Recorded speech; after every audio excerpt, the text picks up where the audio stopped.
आज दुबई में air hostess की ट्रेनिंग के लिए मेरा पहला दिन था और मैं बहुत खुश थी और जोश में भी थी। बहुत इंतज़ार के बाद आखिर वो दिन आ ही गया था। मेरे सपनों की तरफ आज मैंने अपना पहला कदम उठा लिया था। मेरे साथ 4 लड़कियां और भी थीं और आज से हमारे ग्रुप की ट्रेनिंग शुरू हो रही थी। हमसे पहले 2 ग्रुप ट्रेनिंग पूरी करके चले गए थे। तब से मैं उसी दिन के इंतज़ार में थी कि वो दिन कब आएगा जब हमारी ट्रेनिंग शुरू होगी। हमें तैयार होने के लिए सिर्फ आधा घंटा दिया गया था। आधे घंटे में हम सब लड़कियां तैयार होकर जब नीचे पहुंची तो जो गाड़ी हम लड़कियों को लेने आई थी वो लोग मुझे बहुत अजीब लग रही थी, मगर मैडम की बात हम टाल नहीं सकते थे, इसलिए हम सब चुपचाप गाड़ी में बैठ गए। हमारी गाड़ी जिस रास्ते की तरफ जा रही थी उसे देखकर मैं चौंक उठी थी और आगे बैठी अपनी मैडम से मैंने पूछा, मैडम हम कहाँ जा रहे हैं? मेरे इस सवाल पर वो बोली कि तुम्हारा शहर नहीं बल्कि दुबई है। यहाँ की ट्रेनिंग के नियम अलग हैं, इसीलिए चुप करके बैठी रहो। मैडम की बात सुनकर मैं दूसरी लड़कियों के सामने शर्मिंदा हो गई थी। इसके बाद मैंने एक भी शब्द अपने मुंह से नहीं निकाला। सारे रास्ते मैं खामोश बैठी रही। गाड़ी काफी देर चली और कहीं नहीं रुकी, फिर एक खास जगह पर आकर रुक गई। ट्रेनिंग वाली मैडम ने हम सबको गाड़ी से उतरने का इशारा किया और हम उसके पीछे पीछे अंदर चले गए। इस अपार्टमेंट में ज़्यादातर अंधेरा ही था। वो हमें एक बेसमेंट में ले गई। मैडम ने कहा, ट्रेनिंग से पहले तुम लोगों को 2 हफ्तों के लिए एक टेस्ट देना होगा। जी, कैसा टेस्ट? सारे टेस्ट पास करने के बाद ही हम लोग यहाँ तक पहुँचे हैं। मैडम कहने लगी, तुम लोगों की हिम्मत और बर्दाश्त करने की पावर देखी जाएगी, क्योंकि आपके अंदर जब तक हिम्मत और बर्दाश्त नहीं होगी वो कामयाब नहीं बन सकती। मैंने दिल ही दिल में कहा, पता नहीं ये कैसा टेस्ट है। मैं हमारी मैडम पर शक कर रही थी, लेकिन मुझे इस सब को इग्नोर करना चाहिए, क्योंकि ये मेरा देश इंडिया नहीं था जहाँ हर किसी पर शक करती रहती और अपने दिमाग में उल्टे सीधे सवाल बुनती। दुबई के लोगों का शहर, मुझे यहाँ सावधान होकर रहना चाहिए था। हम लोग खामोशी से खड़े होकर मैडम की बातें सुन रही थी कि तभी हम सबके आगे ग्लास पे जूस रखा और कहा, इसमें करेले का जूस है और अभी के अभी तुम लोगों को ये पीना होगा। मैडम की ये बात सुनकर हम 5 लड़कियों के होश उड़ गए। मुझे तो जरा सा पीते ही उल्टी आने लगी थी। मैंने आज तक करेले का जूस नहीं पिया था, लेकिन जाहिर सी बात है ये हमारा इम्तिहान था और मैं इतनी दूर अपना करियर बनाने आई थी। मैं मामूली से जूस के आगे हार नहीं मान सकती थी। सब लड़कियों में सबसे पहले मैंने बोतल के ढक्कन को खोला। एक बार फिर से मेरे दिमाग में शक पैदा होने लगा कि कहीं ये लोग हमारे साथ कोई धोखा तो नहीं कर रहे। लेकिन मुझे याद आ गई, हमसे पहले वाले ग्रुप में मेरी फ्रेंड थी और वो पास हो चुकी थी और अब मैं भी हर इम्तिहान पास करके एयर हॉस्टेस बनना चाहती थी। मैडम ने कहा था कि जल्द ही वो सब लड़कियों की ड्यूटी ज्वाइन कर लेंगी, इसीलिए मैंने खुद को तसल्ली दी और बोतल का ढक्कन खोलकर इतना कड़वा जूस मैंने एक ही बार में पी लिया। मुझे देखकर बाकी लड़कियां भी जबरदस्ती करते हुए वो जूस पीकर बैठ गईं। मुझे समझ में नहीं आया कि मेरा दिमाग क्यों घूम रहा है। मैंने अपनी आंखें खुली रखने की बहुत कोशिश की, मगर मेरी आंखें बंद हुए जा रही थी। पता नहीं जूस में ऐसा क्या था कि मुझे लग रहा था कि जमीन मेरे आगे घूम रही है। मैं शायद कुछ ही देर में गिर जाती, मगर मैडम ने अपने नौकरों को इशारा किया और कहा कि इन लड़कियों को कमरे में बंद कर दो। और भी कुछ बात कह रही थी, मगर मैं सुनने से पहले ही अपने होश हवास खो चुकी थी। हिंदुस्तान से गरीब लड़की जो दुबई में अपना सपना पूरा करने आई थी, अपने पैरों पर खड़े होना चाहती थी। मैंने एक गरीब परिवार में जन्म लिया था। मेरे पास सिर्फ एक ही खूबी थी कि मैं गरीब होने के बाद भी परियों की तरह दिखती थी। मैं बहुत ही खूबसूरत थी। जो भी मुझे एक बार देखता वो देखता ही रह जाता था।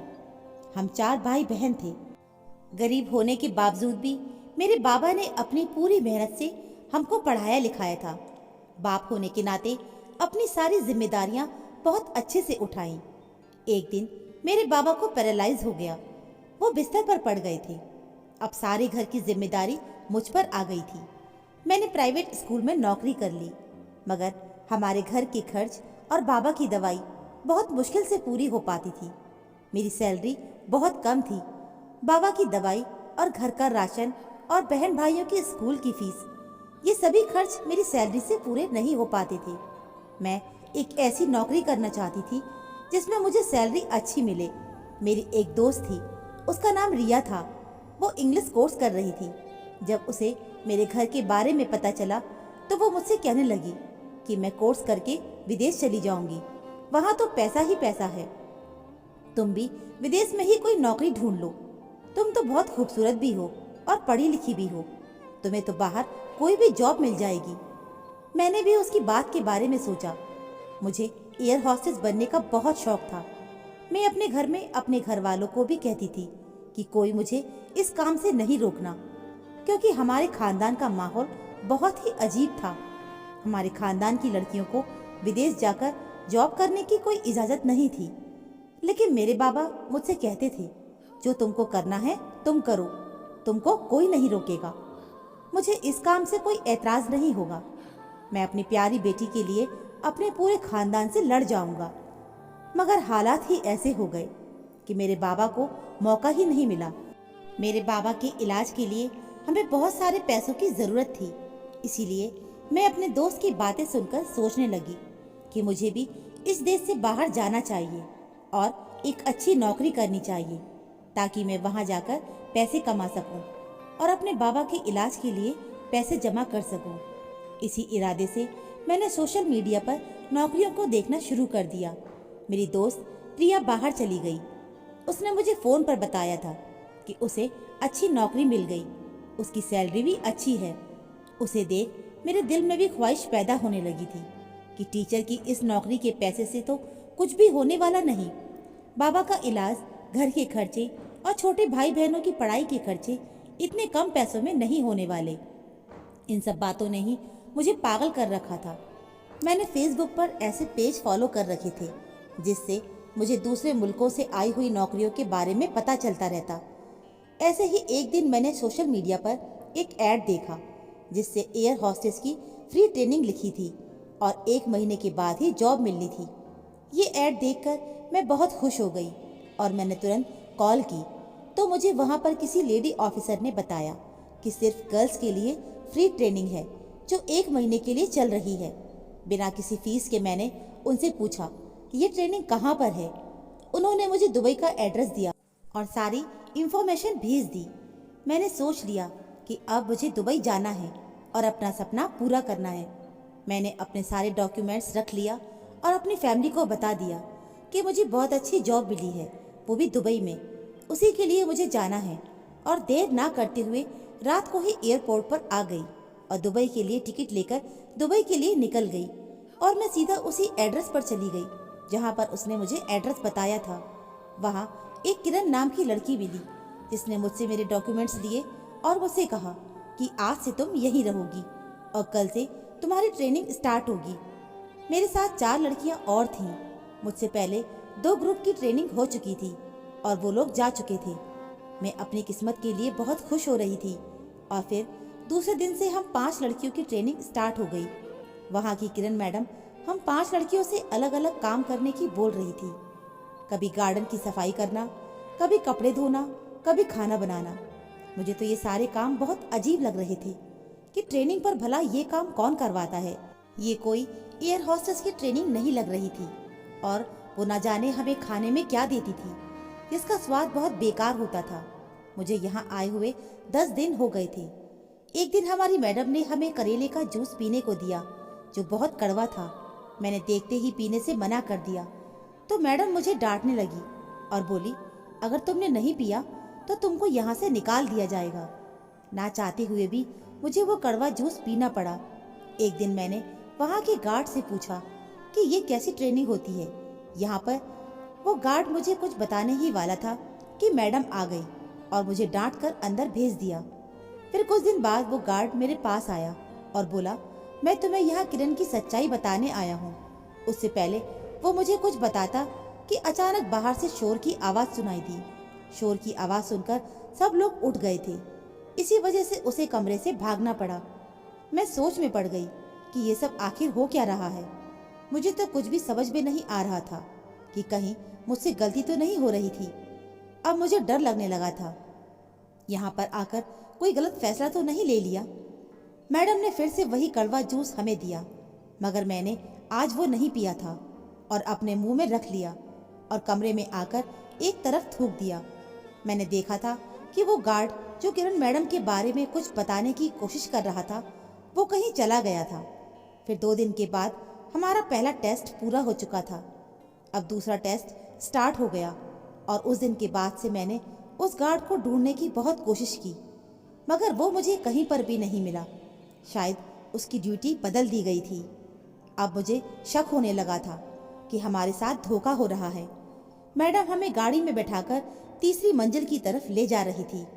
मेरा दिल बहुत ज़ोर ज़ोर से धड़क रहा था और फिर उन्होंने हम सबको एक गाड़ी में बैठा लिया। मुझे लग रहा था कि जैसे हमारे साथ कुछ गलत होने वाला है। मैंने अपनी साथ वाली लड़कियों को हिलाकर देखा तो वो करेले का जूस पीने की वजह से बेहोश हो गई थी। मैंने उनके मुंह पर पानी डाला। मैंने उन्हें कहा कि तुम लोग होश में ही रहो, लेकिन 2 मिनट के बाद वो फिर से नशे की हालत में सो जाती थी। उस जूस में इन्होंने कुछ नशे की दवाई मिलाई हुई थी। मैं अकेले इस मुश्किल से क्या करती। मैंने भी जल्दी से लड़कियों की तरह ही बेहोश होने का नाटक किया। हमें 3-4 आदमियों ने बाजू से पकड़कर बाहर निकाला और घसीटते हुए अंदर ले जाने लगे। मैंने थोड़ी सी आंख खोलकर देखा कि कुछ अंग्रेज वहां पर बैठे हुए सिगरेट और शराब पी रहे थे। वो मैडम इन अंग्रेज आदमी से बात करने लगी। उसकी बातों से मुझे अंदाजा हो गया था कि मैडम हम 5 लड़कियों को इस अंग्रेज के हवाले करने आई है। मैडम बोल रही थी कि मैंने इनको वो बेहोशी वाली दवाई पिला दी है। अभी भी ये लड़कियां होश में नहीं हैं। वो अंग्रेज आदमी बहुत जोर से हंसने लगा। थोड़ी देर के बाद उनकी डील पूरी हो गई और वो पैसों से भरा हुआ बैग लेकर जाने लगी। तभी मैंने अपने पास खड़े हुए गार्ड की पैंट से पिस्तौल निकाल ली और उन सब की तरफ कर दी। एकदम से वहां खड़े सारे लोग मुझे देखकर डरकर खड़े हो गए। मैंने उस औरत को निशाना बनाते हुए उससे पूछा, मैडम जी हमारे पासपोर्ट कहाँ हैं? क्योंकि हमारे पासपोर्ट एयरपोर्ट से उतरते ही हम सबसे ले लिए गए थे। अभी मैं उससे बात ही कर रही थी कि उस अंग्रेज आदमी ने चालाकी दिखाई और भागकर मेरे हाथ से उसने पिस्तौल छीन ली। मैंने मैडम से कहा कि हमने तुम्हारा क्या बिगाड़ा है, हमें हमारे देश वापस जाने दो, हम किसी को नहीं बताएंगे तुम्हारे बारे में। मैडम ने मेरे मुंह पर एक थप्पड़ मारा और कहने लगी, इतना पैसा खर्च करके मैं तुम लोगों को यहाँ इसलिए नहीं लाई कि वापस तुम्हें तुम्हारे देश भेज दूँ, बल्कि मैं तो तुम लोगों को यहाँ इनके पास छोड़कर जा रही हूँ और अब इस महल में कैदी बनकर रहोगी। अब तुम लोग अपने देश अपने माता पिता के पास जाने का ख्याल छोड़ दो। मैं बुरी तरह से टूट गई थी। ये मेरे लालच की सज़ा थी कि मैं यहाँ पर आ गई थी। और जो लड़की अभी तक यहाँ पर आई थी, तो क्या उन सबके साथ धोखा हुआ था? वो कहने लगी, हाँ, पहले वाली लड़कियों को तो हम उनके ठिकाने पर पहुँचा चुके हैं। अब तुम 5 लड़कियों का ग्रुप रह गया है। मैंने तुम लोगों को धोखे से यहाँ बुलाया था। तुम सब की सब बेवकूफ़ लड़कियाँ नौकरी की लालच में आकर यहाँ पर आ गईं। मैडम ने कहा, अब तुम लोग को इस अंग्रेज के हवाले कर कर जा रही हूँ। वो मैडम बैग उठाकर जाने लगी थी कि तभी सामने से आवाज़ आई तो मैं हैरान रह गई। सामने वो गार्ड था, लेकिन उसके साथ बहुत सारे आदमी थे और कुछ लड़कियाँ। मैडम बोली, तुमको तो मैंने बेच दिया था ना, तुम उस आदमी की कैद से कैसे निकल आई? उसने कहा, मैं कोई गार्ड नहीं हूँ, एक पुलिस अधिकारी हूँ। हमारे पास बहुत दिनों से एक केस आ रहा था। जो दूसरे देशों से लड़कियां लाते हैं, उन्हें नौकरी का लालच देकर यहाँ दुबई लाते हैं और फिर बेहोशी वाली दवाई खिलाकर उनको कमज़ोर कर देते हैं ताकि वो अपने बचाव के लिए कुछ ना कर सकें। उनके पासपोर्ट और मोबाइल भी ले लिए जाते हैं ताकि वो किसी से कांटेक्ट नहीं कर सकें और ना ही यहाँ से वापस जा सकें। इस खतरनाक गैंग को पकड़ने के लिए हमने प्लान बनाया ताकि पता लगाया जा सके कि इस घटिया काम में कौन कौन मिला हुआ है। ये कुछ हिंदुस्तानी लड़कियां तुम लोगों के अंदर की सारी इंफॉर्मेशन तुमसे निकालकर अपने साथियों को देती रही। आज अंग्रेज और तुमको रंगे हाथों पकड़ना था इसीलिए मैं इतने दिनों से चुपचाप तुम लोगों का तमाशा देख रहा था। उसने अपने साथियों को उन दोनों को गिरफ्तार करने का इशारा किया। उस औरत को यकीन नहीं आ रहा था कि वो पकड़ी गई है और वो अपनी जीती हुई बाजी हार गई थी। मैंने गार्ड का शुक्रिया अदा किया। गार्ड कहने लगा, गरीब लड़कियां लालच में आकर गलत काम का शिकार होती हैं और यही सारी जिंदगी के लिए कैद होकर रह जाती हैं। हमेशा कोई भी फैसला करने से पहले जानकारी हासिल कर लेनी चाहिए और फिर किसी पर भरोसा करना चाहिए। मैंने गार्ड से कहा कि आप ठीक कह रहे हो। आज के बाद मैं जल्दबाजी में लालच में आकर कोई भी ऐसा कदम नहीं उठाऊंगी जिससे मुझे बाद में पछताना पड़े। कुछ दिन के बाद दुबई पुलिस ने हमें वापस अपने देश और अपने माता पिता के पास भिजवा दिया। मेरी जिंदगी की ये बहुत ही बड़ी कड़वी सच्चाई थी जो मेरी इज्जत बाल बाल बची। तो दोस्तों, उम्मीद करती हूँ आज की कहानी आपको ज़रूर पसंद आई होगी। कहानी अच्छी लगी हो तो प्लीज़ वीडियो को लाइक, शेयर व चैनल को सब्सक्राइब ज़रूर कर लीजिएगा। तो मिलते हैं फिर एक नई कहानी के साथ। कहानी सुनने के लिए आप सभी का बहुत बहुत धन्यवाद।